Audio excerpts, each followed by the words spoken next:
we hear this tremendous roar overhead, and everybody's looking around. By the tall buildings, you really can't see where it's coming from. I looked up and I said to myself, where's he going? Nobody flies this low over Manhattan. All the guys just were looking up at it, and I'll never forget with their bodies, every one of them was trying to control the plane with their bodies. They were trying to, you know, they seen it and they were trying to steer it with their bodies. It's one thing I'll never forget. And it just, like the roar was just like, it was almost inside you. And then when it hit the building, the feeling, I'll never forget, it's like somebody took the air and sucked it out of my lungs and my head.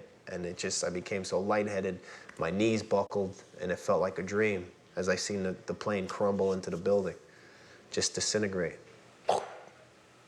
As if there was a bullseye on it. And he hit it.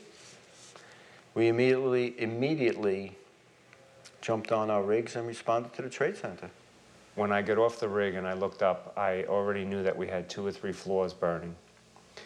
And it looked like smoke, heavy smoke, was coming out a number of the upper floors. So my take on it was that we had probably 3 floors going good and maybe even more than that starting up. So 5 or 6 floors maybe with a fire condition, which is, in a building like that, almost impossible to put out with the kinds of means that we would have had at that point. I wasn't expecting to see the damage that I saw in the lobby and the people, the bodies, the burnt people, the injured people. I really wasn't prepared for that. I really wasn't prepared. As we swung around in front of World Trade and pulled up, I take a glance over. I initially look at it and my mind tells me, wow, this is bad. One thing that I didn't really see, there was a woman sitting on the center median of West Street, and it's about 2 foot high or so, with some grass, and she was sitting there, and she looked like a little Buddha statue. And I think she was Oriental, and she was just burnt, very badly burnt, not moving, just sitting there, and her eyes were moving, and we made eye contact, like right at each other. And there was a woman next to her, laying on her stomach, and her back of her legs and her back was all burnt. So I was figuring they were blown out of the building, because all the lobby windows are all out. The lobby is about 6 stories high, and the lobby looked as though a bomb had exploded there. All the glass was taken out. There were 10 foot by 10 foot marble panels that were once walls. They were loose from the wall of the Trade Center. Lights were hanging down. The lights, I believe, were off. Unfortunately, there were dozens of people in the lobby, and they were in a contorted position. They were black in color, moaning and just withering around. As soon as I stepped through the first door, it was like 2 people laying on the floor right there, fully engulfed in flames. So now I'm torn because I know I have to go up. My first priority was to get upstairs, but then I couldn't just stand there and let them pretty much burn. So I seen a Port Authority, I think he was a Port Authority employee. He had like a chemical extinguisher, and he was just standing there in shock. So I asked him, was it full? And he said, yeah, it's full. So I took it from him, went back out there, and I put the 2 people, I put them out.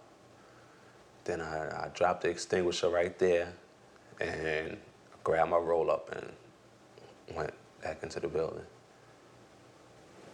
I went around by the freight elevator and I could see it was just blown. It was just a giant shaft. A fireball or a ball of heat or something must have come right down the shaft and right out into the lobby, and that's what must have burnt the people. The sound of the firefighters and some of their alarms going off is normal, so that was a normal sound. the sounds of people jumping was anything but. It, it was very loud and distressing for everybody in the lobby. And it was happening, you know, about once every minute. We would hear a sound of a body falling, and it was very loud, and we knew what it was. People started to jump, so it had to be a couple of minutes, not many, maybe 3 minutes, when I saw the first one. And a man, a woman, it was a lot of people, probably maybe 15 to 20 people, probably 15, 20 on my side alone, only the one side of the building. You had to really look up. You could not put your eyes down for a second because you'd get hit with glass or a person. That's how bad it was. It was just nonstop. It was wild to watch because you watched it and you waited for the sound. It was like just like a cherry bomb, I guess, just hitting the floor, you know? And then you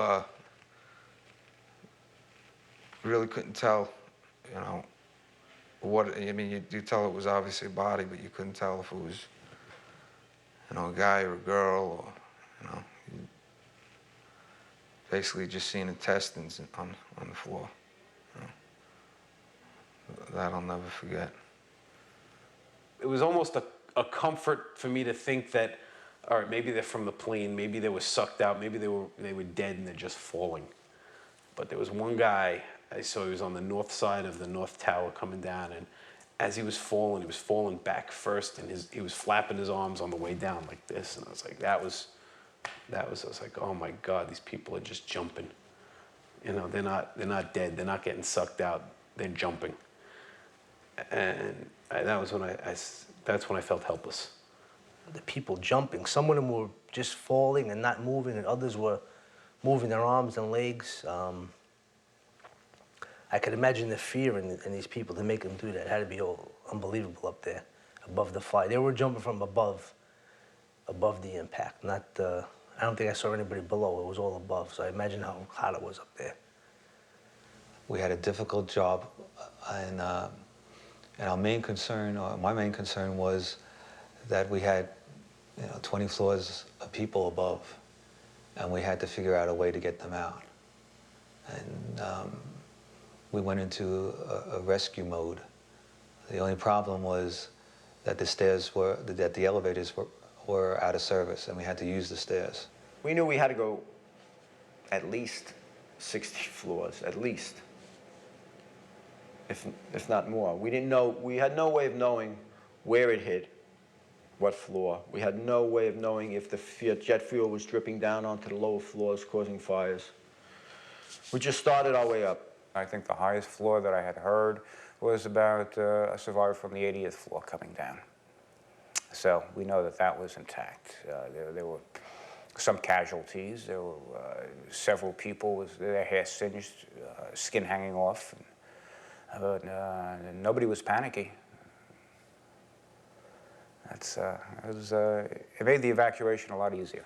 There were people carrying other people down. There were, there was a blind man with a dog, and I had asked the person, and a guy was helping him down. I said, "You're going to help him, right? You're going to stay with him till he's out of the building." And the man says, "Yeah, I'll be with him. I have him." And this was a civilian, a worker in the building, and I thought that was quite impressive. Here it is, a man that could have ran out. I'm sure he had, a lot to run out for, and he dedicated himself to help somebody. And there was a lot of that, which was very impressive. I just felt so helpless. There were people coming down burnt. And I knew we had to get up to help people. We had to get up there. And I feel bad that I couldn't get up there faster, but carrying the hose, it wasn't, for me, it wasn't humanly possible for me to get up there faster. I knew we'd get there, but it was just going to take a while. We had our hands absolutely full with this one. And I also knew that there were already a lot of people dead. And just the thought of that and what was happening up there, just, it's just really sent a shockwave of fear and right through me. It was an awful feeling. To me, it was scary because it just never happened before. I was in some sticky situations where once in a while, maybe somebody I was with would get a little shaken up. They would look at me and it would be like, hey, it's all right, you know, because you kind of like depend on each other. But when you have 8 or 9 men in a hallway and you all have the same look, that just tells you that something's not right. Something wasn't right. Because never is everyone scared. And at that time, we heard a huge explosion. And we immediately dove for the stairs. Get back into the stairs. Let's get back into the stairs, because I had seen what happened in the lobby with the elevator being blown out. I said, if there's another explosion, what I feared, I never in a million years feared those buildings coming down. Never. I did fear secondary explosion or possibly a second plane. I'm looking up and I saw the second plane coming in. Second plane, it came in from the west. Came in from the west. I mean, it banked onto its side like this and then turned. And it disappeared for a fraction of a second behind the building, and then the whole building just exploded. I don't know, the end of the world was coming. I didn't know what, I was so numb, you know. I didn't know what to really think. I really thought it was maybe the end of the world. There was going to be more planes coming in. There was going to be bombs going off. I didn't know, you know, to what degree they really just had us surrounded, you know. That's what was going through my mind.